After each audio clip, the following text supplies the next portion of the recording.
Kita mau mulai ini semua, mari kita mau bersama-sama memuji Tuhan dulu ya teman-teman ya. Kita mau nyanyi satukanlah kami ya Tuhan.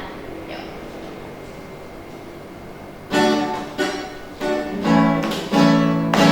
Yang di sana tetap ikut nyanyi ya.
Mari teman-teman kita mau satukan hati kita lebih dalam lagi di hadapan Tuhan.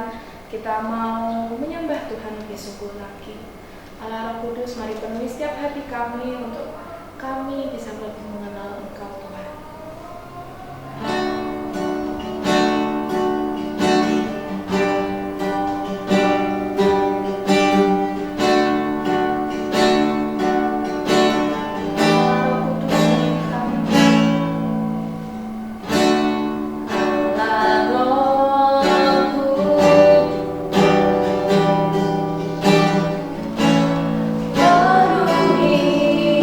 Kami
Kau telah bangkit dan Kau telah naik ke surga.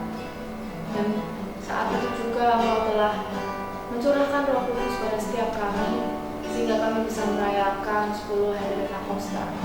Saat ini Bapa, kami ingin lebih mengenal Engkau, ingin lebih mengerti bagaimana Pentakosta itu, bagaimana pencurahan Roh Kudus itu Bapa. Saat ini kami mau bersatu di hadapan Engkau untuk lebih mengerti dan belajar bagaimana kami bisa menerapkan dari 10 hari Pentakosta ini di dalam setiap kehidupan kami. Terima kasih Bapak, biar Engkau yang pimpin acara kami hingga akhirnya. Terima kasih Bapak, haleluya. Mari kita ucapkan bersama-sama, amin. Oke, shalom teman-teman. Sudah ada berapa orang yang kumpul? Coba dicek dulu. Sebelumnya boleh nih Kak, aku Ya. sapa nih, pakai pantun ya. Oh, boleh banget nih. Mau pantun apa? Pantun nih. Sakit bisu pasti sembuh. Makan telur tambah parah. Ayo kita makin bertumbuh. Siapkan hati, mari beribadah. Asik nih. Boleh. Nah, yuk teman-teman boleh nih. Silakan ngomong di grup nih. Di IG. Salam-salamnya. Shalom semuanya. Oke. Nah, sekarang nih Lis, kita kan lagi dalam masa 10 hari Pentakosta. Menurut kamu tuh Pentakosta itu tuh hari Pentakosta itu apa sih yang kamu tahu lah? Pastinya hari pencurahan Roh Kudus itu yang pasti yang kita semua tahu mungkin ya. Ya, Dari aku sendiri ya itu. Terus kalau aku lihat sendiri ya, dari Pentakosta ini ketika Roh Kudus tercurah buat kita, kan Tuhan tuh sudah naik kan. Berarti Tuhan naik, Roh Kudus dicurahin buat kita, buat setiap kita, dan tentunya ada 3 sih tujuannya bagiku ya. Yang pertama, kita mau, Tuhan mau murid-murid itu mau suruh ini, memuliakan Tuhan terus dan terus. Yang kedua, tentunya membangun diri dan jemaat. Itu yang aku tangkap. Yang ketiga, buat kita itu ingat lagi nih di Matius 28. Kita suruh jadi saksi, kita suruh jadi terang, kita suruh jadi pergi beritakan Injil, yaitu ajar gereja untuk jadi saksi. itu dari pencurahan Roh Kudus itu sendiri ya. Ada 3 itu tadi teman-teman. Nah, kalau dipikir-pikir juga paling teman-teman yang pernah ikut nih pasti ikut ya. Ketika tahun lalu kita ibadah youth itu kadang ada digabungin sama ibadah Pentakosta. Pada saat itu mungkin teman-teman juga bingung, ini ngapain tuh orang-orang kok ada ke depan, terus habis itu pencurahan Roh Kudus sudah selesai pulang gitu ya. Nah, itu juga yang kita mau kulik-kulik juga ya. Dan gimana sih sebenarnya Pentakosta itu tuh? Maksudnya Pentakosta itu tuh mau bermaksud apa? Di balik itu Tuhan itu tuh mau bermaksud apa tentang Pentakosta? Mungkin teman-teman di sini pada nggak tahu ya. Coba angkat tangan atau nggak coba tulis di komen itu.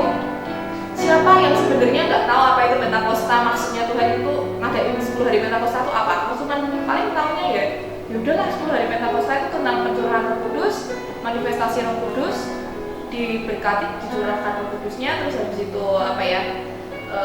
Kayak apa sih bahasanya? Dipulihkan dengan Roh Kudus. Mungkin juga hari apa tahunan gitu loh. Ya. Membara-membaranya Roh Kudusnya cuma tahunan doang, cuma pas waktu Pentakosta doang, tapi hari-hari lain enggak gitu kan ya. Kayak gitu ya, namanya ya. Nah, sekarang nih sudah ada Pak Bimbing bergabung di sini. Kita mau tanya-tanya lebih lanjut. Sebenarnya Pentakosta itu tuh kayak gimana sih? Latar belakangnya Pentakosta itu dari Alkitab, menurut Alkitab seperti apa? Geser. Oke, semuanya shalom. Ya. Selamat sore buat rekan-rekan pemuda dimanapun kalian berada.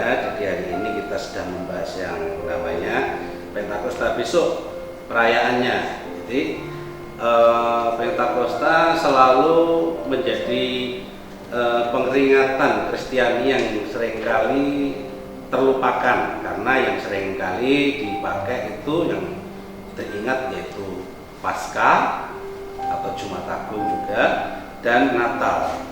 Jadi dua ibadah ini, dua momen ini yang selalu dikenal dan diikuti oleh banyak orang-orang Kristen. Tetapi yang Pentakosta itu jarang diperingati, atau bahkan ada gereja-gereja tidak terlalu mementingkan Pentakosta. Nah, kalau kita berbicara tentang Pentakosta, sebenarnya sudah tertulis di dalam Perjanjian Lama. Jadi di dalam kitab Keluaran itu sudah dijelaskan tentang yang namanya Pentakosta. Jadi Pentakosta terjadi pada masa setelah Paskah di zamannya Musa. Nah, apa itu yang namanya Pentakosta? Itu hari yang ke-50 setelah masa Paskah. Nah, di dalam Perjanjian Lama itu berbicara tentang yang namanya panen raya. Jadi Tuhan memberkati setelah bangsa Israel mengalami kelepasan dari yang namanya perbudakan, terus dari tulah dan sebagainya, mereka tinggal di satu tempat, dan mereka di dalam pertolongan Tuhan mereka bisa panen raya. Nah, itu panen rayanya itu adalah di mana mereka memberikan, jadi ucapan syukur. Jadi yang dinamakan hari yang ke-50 itu panen raya sebagai ucapan syukur bangsa Israel kepada Tuhan. Nah, inti ucapan syukur adalah apa? Tuhan mengundang mereka untuk bertemu dengan umatnya. Tadi Eli sudah sampaikan sebagai satu intimasi atau hubungan. Nah, jadi rasa syukur, rasa berterima kasih itu yang menyebabkan apa? Tuhan ingin supaya kehidupan bangsa Israel itu tidak melupakan Tuhan. Nah, jadi Pentakosta itu mengajarkan supaya mereka tidak melupakan Tuhan akan apa yang namanya berkat dan karunia. Nah, hal itu juga terus berkembang pada zamannya Tuhan Yesus. Pentakosta pada Perjanjian Baru itu digambarkan oleh Tuhan Yesus tentang hadirnya pencurahan Roh Kudus, dan itu Yesus sudah sampaikan berulang-ulang kepada muridnya bahwa setelah Yesus disalibkan atau yang namanya Paskah, ke depan aku akan mencurahkan Rohku. Nah, itu adalah satu ungkapan yang Yesus sampaikan kepada para murid untuk mereka mengerti, tapi rata-rata mereka tidak memahami. Nah, oleh sebab itu, kenapa para murid tidak memahami kalau Yesus itu mengajarkan Pentakosta yang ada di Perjanjian Lama, yaitu panen raya, dikemas di dalam prinsip yang baru oleh Tuhan Yesus tentang panen raya. Ya, panen raya yang dimaksudkan apa? Nah, pesan-pesan yang Yesus ajarkan seperti Matius pasal yang ke-28, ya, Matius pasal yang ke-28, Yesus kan pernah berpesan seperti ini: setelah hari Sabat lewat menjelang menyingsing fajar dan seterusnya. Terus ayat yang ke-16 sampai yang ke-20 mengatakan demikian, ke-11 murid itu berangkat ke Galilea, ke bukit yang telah ditunjukkan Yesus kepada mereka. Ketika mereka melihat Dia, mereka menyembahnya, tetapi beberapa orang ragu-ragu. Yesus mendekati mereka dan berkata, kepadaku telah diberikan segala kuasa di surga dan di bumi. Karena itu pergilah, jadikanlah semua bangsa muridku dan baptislah mereka dalam nama Bapa dan Anak dan Roh Kudus, dan ajarlah mereka melakukan segala yang telah kuperintahkan kepadamu, dan ketahuilah aku menyertai kamu senantiasa kepada akhir zaman. Nah, di satu tempat di mana ketika mereka berkumpul di Galilea itu juga dikutip dalam Injil Lukas, ya. Injil Lukas pasal yang ke-24 itu juga dijelaskan tentang Yesus ketika akan naik ke surga. Lalu Yesus membawa mereka keluar kota sampai dekat Betania Di situ ia mengangkat tangannya dan memberkati mereka. Jadi ada satu kolerasi, ada satu hubungan. Para penulis ini menjelaskan di satu tempat itu ketika Yesus terangkat ke surga, Yesus memberikan satu pesan. Karena itu pergilah jadikanlah semua bangsa muridku. Cuma masalahnya begini, ketika mereka mau menjadi saksi, jangan lupa kondisi para murid ketika penyaliban. Nah, coba teman-teman lihat ya, kondisi para murid setelah penyaliban apa yang terjadi? Banyak murid meninggalkan Yesus. Ada yang menyangkal, ada yang bunuh diri, ada yang tercerai-berai pergi ke tempat-tempat yang lain. Terus banyak yang ketakutan karena apa? Orang-orang Yahudi, ahli Taurat dan sebagainya. Jadi ternyata yang terjadi adalah begini. Sebelum terjadi Pentakosta, Yesus selama 40 hari, ya 40 hari kemana? 40 hari mengunjungi murid-muridnya. Apa yang dilakukan Yesus? Marah-marah? Enggak. Ya. Yang Yesus lakukan bukan ngomong kepada Petrus yang dijumpai Petrus sama murid-muridnya lain, dia nggak ngomong, kamu yang telah menyangkal aku 3 kali, enggak. Tapi apa? Prinsip yang Yesus lakukan adalah Yesus membangkitkan kepercayaan mereka.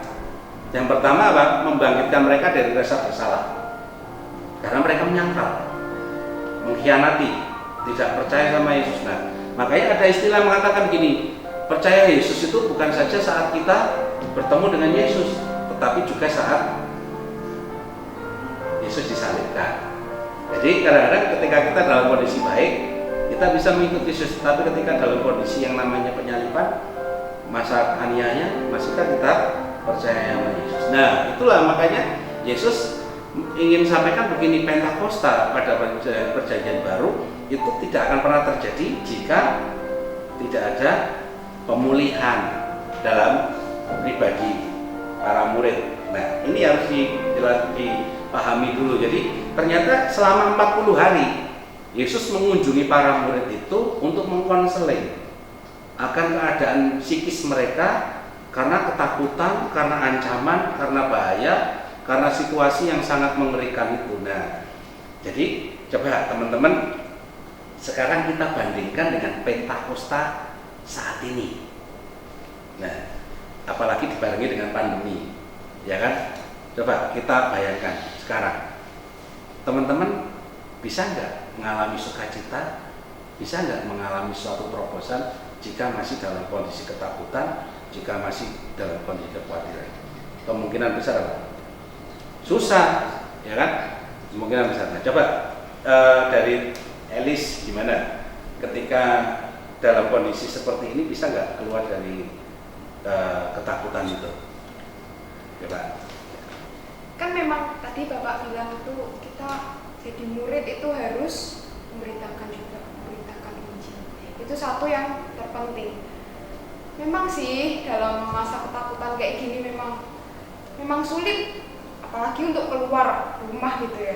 Apalagi disarankan sama pemerintah nggak boleh kerumunan, nggak boleh kamu banyak orang di sana. Nanti virusnya makin menyebar, nanti makin bla bla bla. Memang sih sulit, tapi seringkali kadang saya pribadi juga bertanya-tanya masalah ini gitu ya. Gimana ya?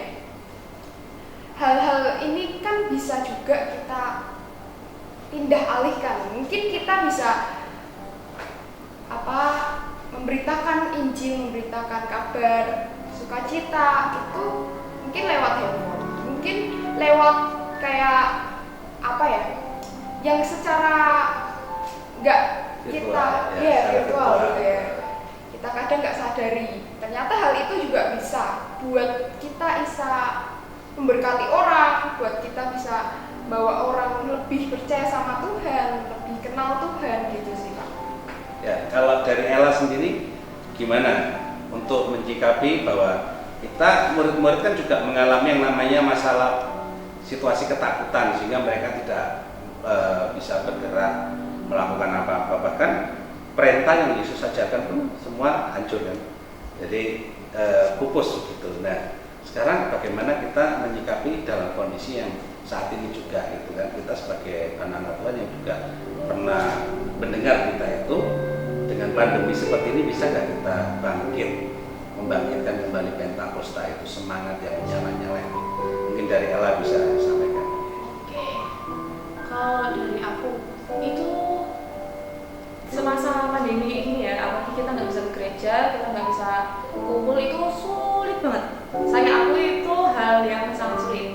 Tetapi kita bisa menyikapinya dengan kita mau menyediakan waktu lah sama Tuhan.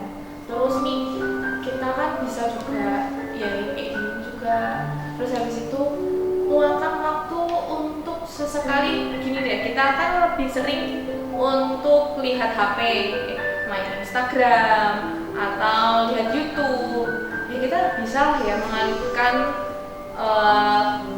video-video kita, tontonan-tontonan kita yang biasanya duniawi, misalkan lihat makeup tutorial, lihat prank-prank, atau lihat orang main game. Kayak gimana sih gamenya yang harusnya apa itu biar bisa main game yang bener gitu kan ya ada. Nah, coba dialihkan dengan kita lihat bagaimana kesaksian-kesaksian orang, kesaksian yang orang-orang pertama kali gitu loh. Karena gini, ketika saya sendiri ketika lihat di video atau di Instagram kemudian tiba-tiba muncul gitu ya, ada kesaksian tentang dirinya, tentang Tuhan itu bekerjanya bagaimana, tentang terhadap hidupnya, itu sebenarnya menguatkan saya. Nah, dengan cara seperti itu bisa juga terus habis itu nanti kalian bisa share kan ke teman-teman juga yang lainnya melalui IG, WhatsApp gitu, dan juga tetap berdoa, terus baca Alkitab, renungan firman Tuhan, itu sudah pasti. Kayak gitu sih teman-teman, apalagi kita kan sekarang cuma di rumah aja ya. Pasti cuma deket paling sama HP, deket juga paling sama keluarga. Bersama-sama dengan keluarga kita bisa membangun mesbah keluarga bareng-bareng. Kalau misalkan memang nggak ada mesbah keluarga nih, bisa lah satu-satu. Yuk apa bareng-bareng kita berdoa bersama.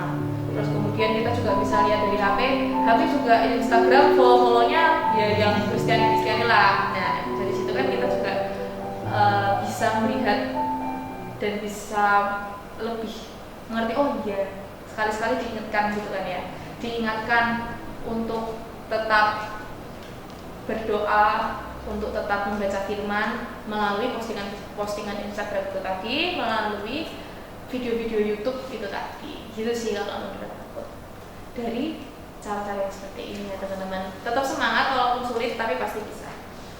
Ya.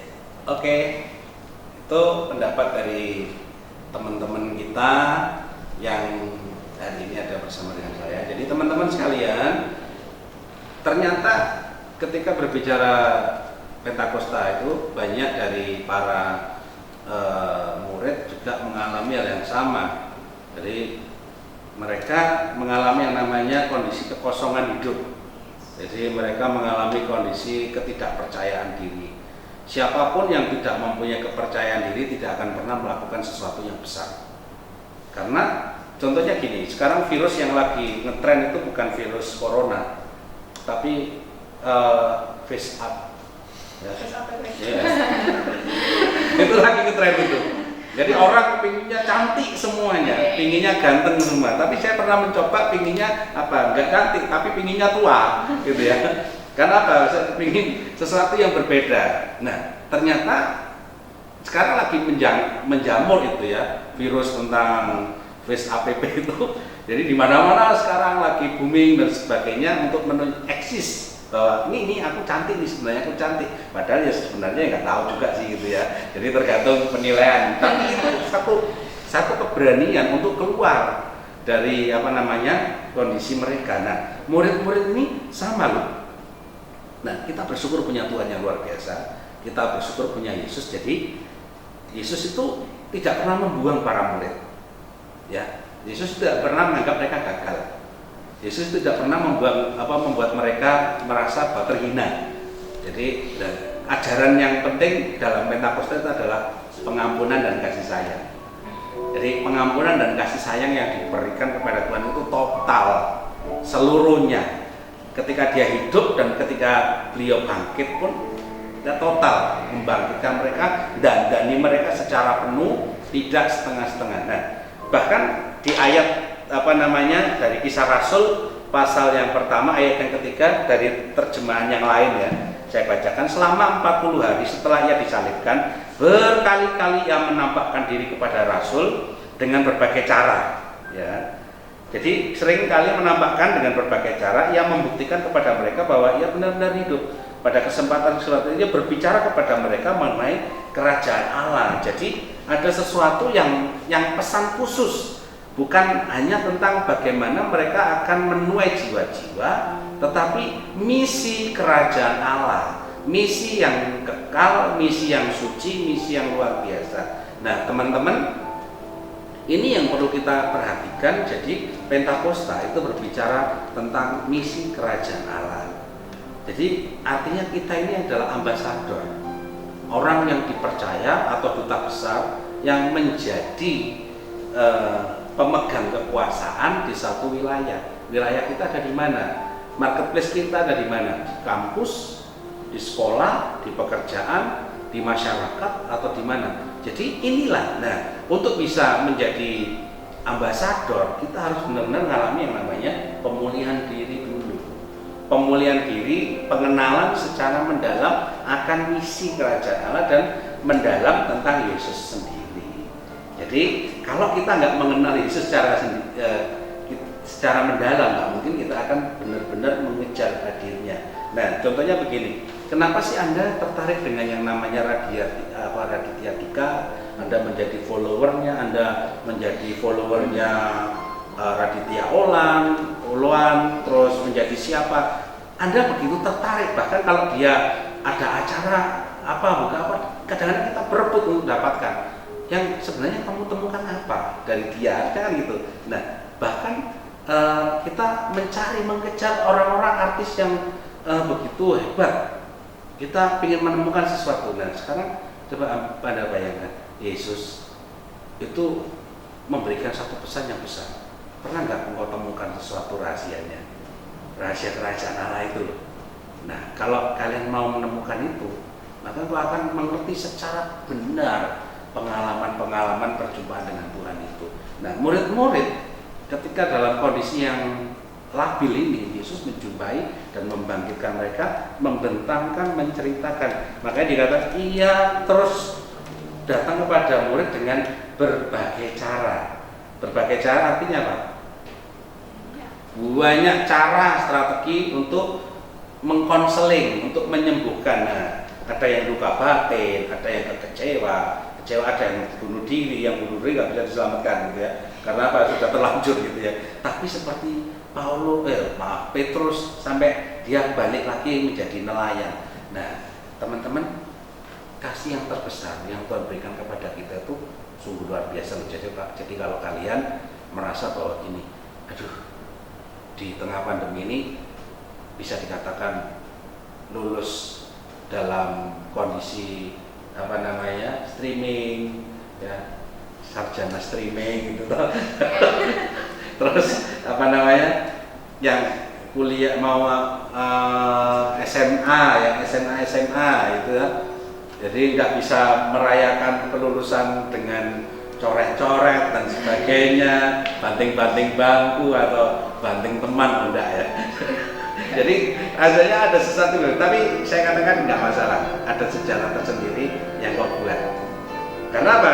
Di tahun depan, di tahun 20 tahun lagi, kau punya cerita nih, lulusku nggak keren, tapi situasinya mencekam. Kamu bisa bercerita pada anak cucumu, itu satu sejarah tersendiri. Nah, yang kedua, kita berbicara Pentakosta. Di zaman Perjanjian Baru, apa yang Yesus persiapkan untuk mencapai Pentakosta? Yang saya sedang bicarakan untuk proses menuju Pentakosta. Karena panen raya tidak akan pernah terjadi kalau mengalami yang namanya kelesuan, kalau tidak punya motivasi diri, kalau tidak punya semangat diri. Nah, yang Yesus ajarkan apa? Di sini bahwa engkau harus tinggal di satu tempat. Kenapa tinggal di satu tempat? Nah, sekarang coba teman-teman bayangin. buat apa sih tinggal di satu tempat? Tinggal di satu tempat itu, ya saya akan bacakan di ayat yang ke-12 ya. Maka kembalilah rasul-rasul itu ke Yerusalem dan dari bukit yang disebut Bukit Zaitun atau tadi di Galilea tadi yang hanya seperjalanan sahabat jauhnya, jadi 1 minggu perjalanan. Bayangin itu jauh banget. Setelah mereka tiba di kota, naiklah mereka ke suatu ruang di atas tempat mereka menumpang. Mereka itu ialah, coba diperenungkan ya, mereka itu adalah yang pertama Petrus, Yohanes, Yakobus, Andreas, Filipus, dan Thomas. Berarti ada berapa? 6 ya. Bartolomeus, Matius, Yakobus bin Alfius, dan Simon orang Selot, dan Yudas bin Yohanes. Berarti ada 11. Yang satu hilang karena bunuh diri, Yudas Iskariot. Jadi ternyata mereka ketika tercerai-berai, Yesus bisa menyatukan mereka. Karena ketika mereka sudah pulih, ketika mereka sudah sembuh. Jadi teman-teman, proses Pentakosta itu adalah sakit hati yang telah disembuhkan dan bisa dipersatukan bersama-sama. Nah, mereka 11 murid ini saling nggak percaya. Kenapa? Karena mereka merasa pengkhianatnya siapa, mungkin gitu kan? Yang menyerahkan siapa? Pasti begitu kan? Dan mereka juga nggak yakin. Pasti kamu juga nanti akan menyerahkan aku ke tangan orang Yahudi dan sebagainya. Tapi Yesus selama 40 hari dengan berbagai cara dia mengumpulkan mereka di satu tempat. Tujuannya adalah mereka saling berbagi cerita, mereka saling berbagi sharing. Nah, sekarang begini, ketika kita di rumah masing-masing di tengah pandemi, sudahkah kita sharing? Sudahkah kita berbagi? Atau justru malah kita sleeping? Jadi malah sering sleep. Kalau enggak ke game terus. Nah, harusnya kita semakin apa? Sering berbagi cerita. Nah, tadi Elis sampaikan juga bahwa di tengah-tengah seperti ini kita bisa sharing. Nah, cobalah, pernah nggak kita melakukan sharing? Kita kan punya alat yang tidak terbatas, ya. Dunia ada di genggaman kita. Kita bisa berbicara apapun. Nah, kalau kita berbicara tentang firman, ada nggak orang yang menghujat? Hampir jarang kan? Hampir jarang. Dan mereka mungkin mengatakan yes, amin. Kadang jadi berkat. Karena apa? Sekarang kalau dulu orang bersaksi itu rasanya berat sekali. Karena apa? Dilarang pemerintah. Tapi sekarang pemerintah dengan IT nggak bisa membendung di mana-mana. Nah, kita orang Kristen selalu gagap. Kenapa gagap? Karena menganggap bahwa nggak tahu harus berbuat apa, ya kan?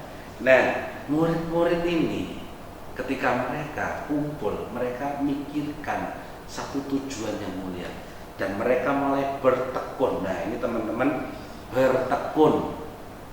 bertekun itu bukan melakukan sesuatu kebiasaan ya kayak kita kumpul-kumpul seneng-seneng gitu ya, bukan, tapi memikirkan satu rencana. Nah, ketika engkau ada di rumah, pernah nggak kamu memikirkan satu rencana, buat target, menyusun sesuatu rencana yang besar dalam dirimu? Atau entah kamu buat sesuatu. Nah, coba Elis, kamu kan kuliah di Malang gitu ya, pernah nggak kamu punya target dengan sesuatu yang engkau buat dalam dirimu? Terus Ella juga yang sedang mempersiapkan diri untuk tugas akhirnya. Oke, bisa sharing? Oke, target Kak Ella dulu deh ya. Kamu salah. Oh, aku ya, soalnya jauh nih di Malang. Kalau aku pribadi nih punya target, tentu punya tiap semester gitu ya. Sempet satu semester lalu ini kan banyak banget kayak kamu jadi sekretaris, aku pribadi ini aku jadi sekretaris, aku jadi bendahara hari misi. Jadi dari kuliahku itu ada kayak hari misi gitu kan. Jadi kayak undang orang-orang Jawa Timur, se-Jawa Timur itu biasanya datang, kayak ada KKR gitu kan. Nah, dari situ aku punya target nih buat bidang, banyak bidang sih. Pertama bidang kayak pelajaranku, aku punya target, pokoknya aku Februari itu harus banyak yang sudah selesai. Jadi aku perkirain 1 minggu itu, jadi hari ini misalnya dikasih sama dosennya tuh tugas tuh, tugasnya kan kasih silabus, kasih tugasnya ada mungkin paling nggak 1 mata pelajaran ada 3-4 tugas gitu, suruh buat paper lah, suruh buat laporan baca dari buku gitu kan. Biasanya aku akan ambil yang mudah dulu, laporan baca gitu ya, aku selesaiin dalam waktu kemungkinan 1 minggu. Targetku 1 minggu itu harus selesai 1 laporan baca kemungkinan gitu. Kadang juga ada sempet 3 hari gitu selesai. Ya pokoknya agak cepet-cepet. Terus yang terpenting bukan cepetnya sih, tapi dapat apa dari apa yang kita pelajari itu, sehingga akan memupuk kehidupan kita. Nah, dari itu kan mata kuliah, dari pembelajaran. Target lagi dari sekretaris gitu ya. Aku biasa tetepin target sama teman-teman gitu kan. Kamu pokoknya, kadang ada dosen yang nggak nyebut jam untuk kumpul ya, tetap aku tarii jam 12.00 atau hari ini harus kumpul. Kalau enggak, tetap kamu terhitung terlambat. Apapun itu alasannya, mungkin agak sadis ya. Nah, itu dari bidang sekretaris kelas gitu. Terus dari kayak hari misi, bendahara, itu aku punya target lagi. Bahkan kalau dibilang punya target buat aku urus tuh, dari ketua apa-apa, tahu ya, malah aku yang urus gitu kan. Targetin, pokoknya tanggal berapa. Jadi di hari misi itu ada janji pengurus gitu kan. Itu targetin tanggal berapa sampai selesai, harus semuanya ngumpul. Terus kayak dari situ harus nyerahin laporan. Tapi kemarin sih sempet ada sedikit kecewa, tapi banyak sih bersyukurnya sama Tuhan karena kemarin hari misi tahun ini tuh nggak jadi. Jadi di Malang itu karena ada COVID gini, akhirnya dibatalin tuh. Dari sekolah pun juga nggak diadain hari misi. Tahun ini hari misi diadakan. Ya aku bersyukur dari hal itu karena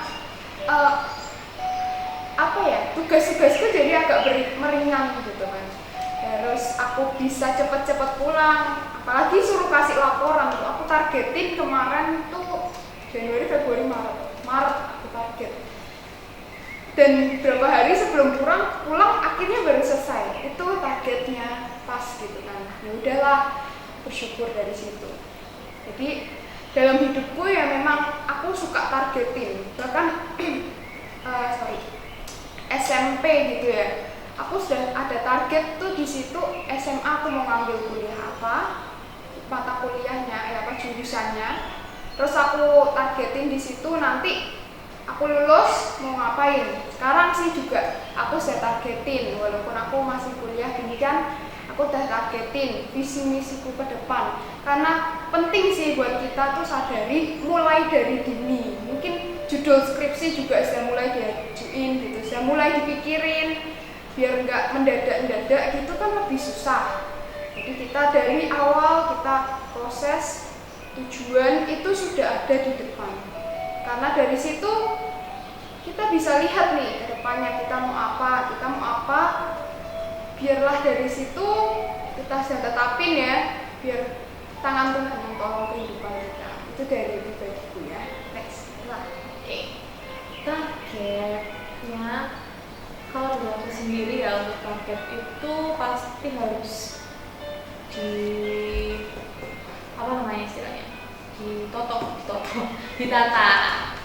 ditata. Nah, cuman kadang teman-teman ketika kita udah punya target, sesuatu target, kita mulai oleng ya. Nah, saya punya target gini. Target ketika nanti ini kan berarti harusnya saya itu untuk ujian akhir itu harusnya bulan Mei. sudah ditargetkan pokoknya bulan Januari dapat lagu, kemudian bulan Maret awal sudah dapat pengiring, kemudian nanti tinggal latihan, dan pada akhirnya nanti audisi dan sampai menyiapkan baju segala. Jadi kan karena konser ya teman, karena saya tugas akhirnya konser, berupa konser, jadi saya sudah sampai siapkan baju, siapkan kira-kira timnya, maksudnya panitia untuk bikin konser itu seperti apa, itu sudah ditotal semuanya. Nah dari situ terus kemudian malah targetnya terpotong semua ya, gara-gara pandemi ya, gara-gara pandemi ini. Nah gimana sih, pada akhirnya ya pasti semuanya mundur, tetap semuanya mundur, tetapi tetap mulai punya target baru. Oh iya, berarti habis ini pokoknya tetap latihan, harus latihan. Karena memang sebenarnya belum tahu kepastiannya memang, tetapi yang pasti paling tidak Agustus, saya berdoa Agustus tetap bisa terlaksana dengan baik. Kemudian terus nanti semuanya bisa terlaksana seluruh, jadi terus teknik saya, karena saya nyanyi, teknik menyanyi saya juga ini kan bulan apa ini bulan Mei ya, jadi bulan Juli itu semua sudah harus selesai, sudah harus benar-benar lebih matang lagi, itulah istilahnya. Jadi kayak gitu. Kemudian untuk ke depan setelah setelah kuliah ya, setelah selesai kuliah mau pelayanan gimana, itu sudah saya cukup pikirkan.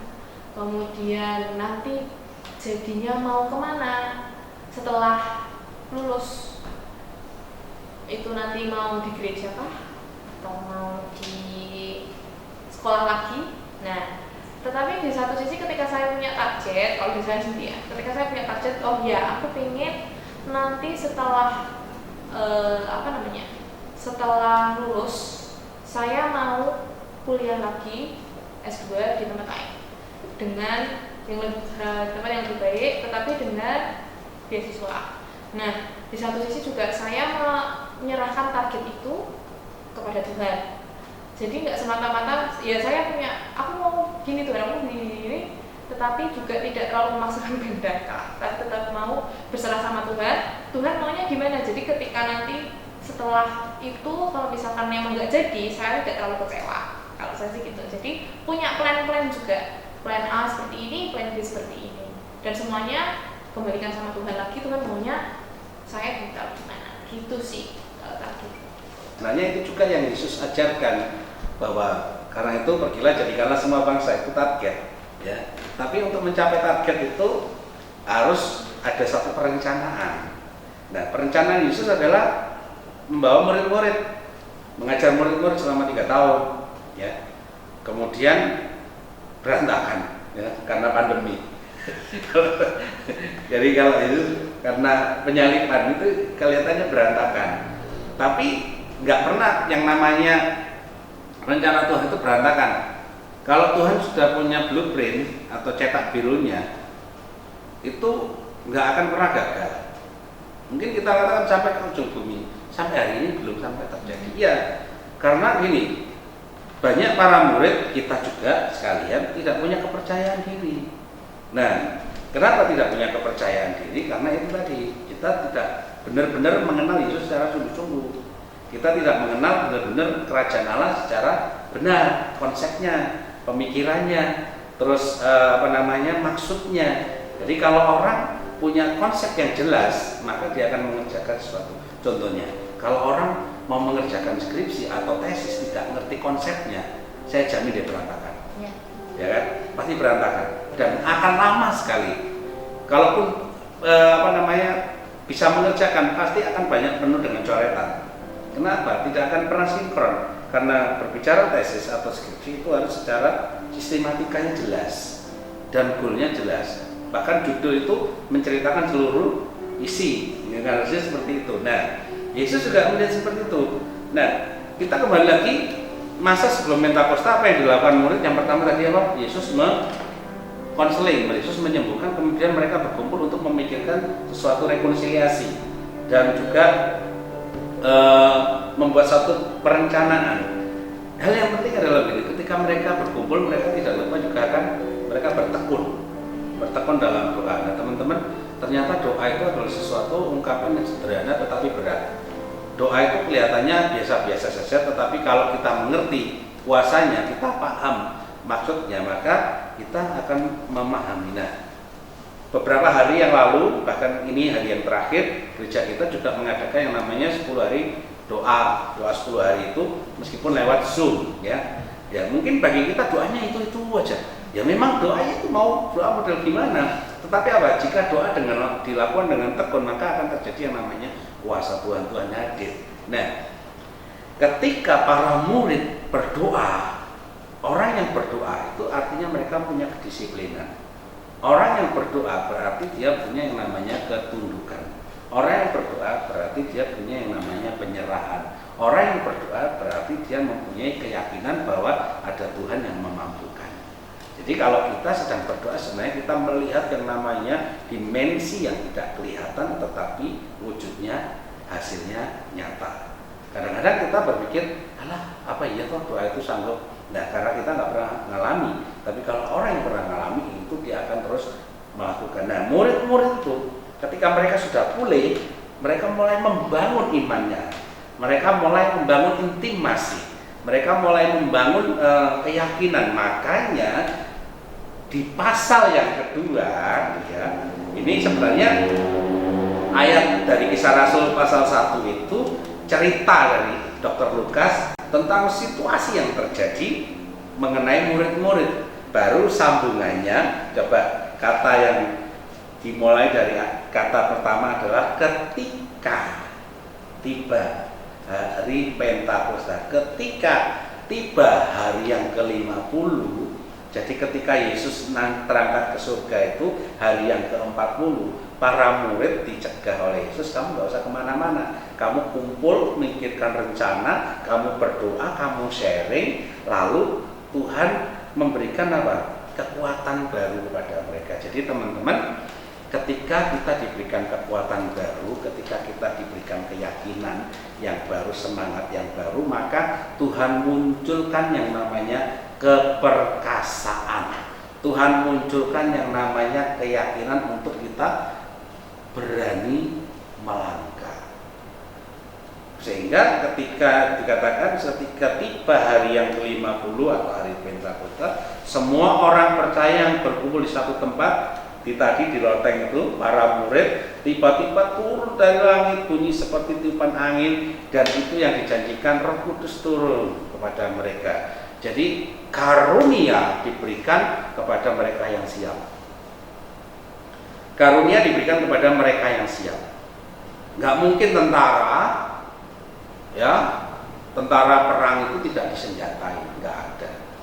Satpam saja dikasih pentungan, ya, Hansip saya kasih pentungan ketika dia pakai pakaian seragam. Kenapa banyak anak-anak Tuhan tidak menyadari kalau dia sedang dipersenjatai? Karena mereka lupa buat apa senjata itu, ya. Mereka menganggap bahwa senjata itu adalah kayak gagah-gagahan gitu, terus dipajang di rumah, nggak pernah dipakai. Nah itu yang terjadi. Makanya banyak orang, maaf kata, melempem, tidak tajam lagi. Nah sekarang kita nih waktunya ya, ini di akhir-akhir sesi kita ya hari ini, karena sebentar lagi kita juga mau mengikuti doa 10 hari. Saya sampaikan begini, Pentakosta yang ada di dalam pandemi hari ini mengajarkan kepada kita supaya kita bangkit dari kelemahan kita. Temukan penyakit kita saat ini. Engkau harus temukan penyakitmu dan terhubung dengan Tuhan. Engkau harus terhubung dengan Tuhan. Ketika engkau tidak terhubung dengan Tuhan, engkau tidak pernah melihat pertolongan Tuhan. Yang kedua, Pentakosta di tengah pandemi ini adalah kesempatan kita introspeksi diri dan berkarya. Karena ketika kita sedang berkarya, entah melalui alat-alat kita, contohnya seperti ini. Pada waktu tidak ada pandemi, Zoom, Jitsi, Google Meet tidak pernah terpakai. Ya, tetapi ketika terjadi, mereka langsung kayak mendadak. Karena apa? Semua pakai itu. Ketika situasi yang seperti ini akan muncul ide baru, teman-teman. Ketika engkau ada di rumah, temukan ide baru dalam dirimu. Temukan spesifikasi, kualifikasi yang paling dahsyat dalam dirimu. Kalau engkau suka musik, temukan kemampuan musikmu yang paling beda dengan yang lain. Kalau engkau suka baca, temukan teori-teori baru dalam bacaan itu lewat tulisan-tulisan. Kalau engkau suka IT, temukan sesuatu yang baru dari IT itu. Kita akan lihat di situ. Nah, kenapa kita tidak mampu? Karena kita tidak percaya. Karena kita tidak percaya. Petrus, seorang penjala ikan, hari Pentakosta, panen raya, penjala manusia. Karena apa? Percaya diri. Semua orang ketika mempunyai kepercayaan diri dan mengalami pemulihan, maka Tuhan dan juga kesiapan, maka Tuhan akan lakukan yang besar dalam diri kita. Nah, di akhir dari pertemuan kita saya ingin sampaikan, tetap kuat, jangan lupakan Tuhan, jangan lupakan persekutuanmu, gali kemampuanmu, dan percayalah Tuhan menyertai dalam hidupmu. Tuhan memberkati dan selamat Pentakosta. Tuhan Yesus memberkati kita. Oke. Kira-kira oke, kita tutup aja ya. Kita tutup saja hari ini. Terima kasih buat teman-teman yang udah nungguin, yang udah stay tune terus dari awal sampai akhir. Mungkin Aris ada kata-kata penutup buat teman-teman. Ya, aku nangkep sih di Pak Ben gini. Pak Ben jelasin bagus, menurutku ini bawa ke keintiman banget ke Roh Kudus gitu ya, bawa ke pengalaman pribadi juga gitu ya. Jadi aku nangkep satu hal gini, ketika hati kita pulih ya teman-teman, ketika kehidupan kita pulih, terus kita punya kepercayaan diri, Tuhan akan beri kuasa, dan disitulah Tuhan itu terus bekerja dalam kehidupan kita, dan disitu kita bisa juga menjadi berkat buat orang-orang. Itu sih aku nangkep teman-teman. Jadi jangan putus asa, jangan menyerah, jangan kayak orang bingung gitu loh. Aduh, aku perlu ngapain ya? Aduh, bingung juga aku harus ngapain nih, dan aku harus jadi berkat, harus jadi terang. Kita punya banyak hal gitu ya. Kayak Pak Ben tadi ngomong, kita juga lewat HP, kita bisa jadi berkat. Kita bisa lewat tulisan, kita jadi berkat.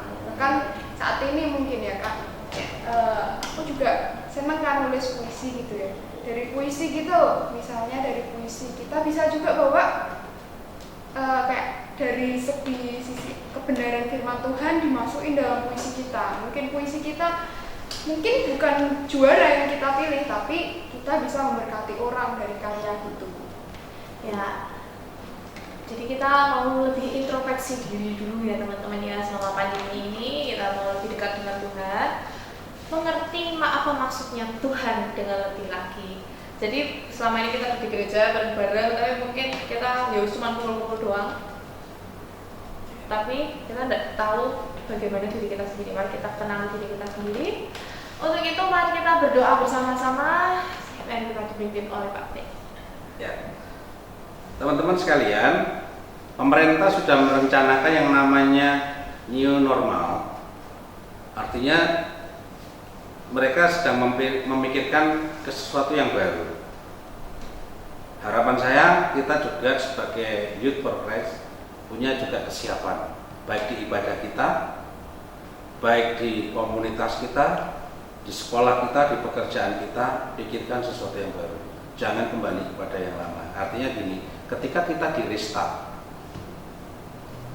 ya, ketika kita di restart, bukan berarti kita akan muncul dengan cara yang sama. Ketika ada orang ditanya, kalau engkau dibuat lahir kembali, kamu ingin jadi apa?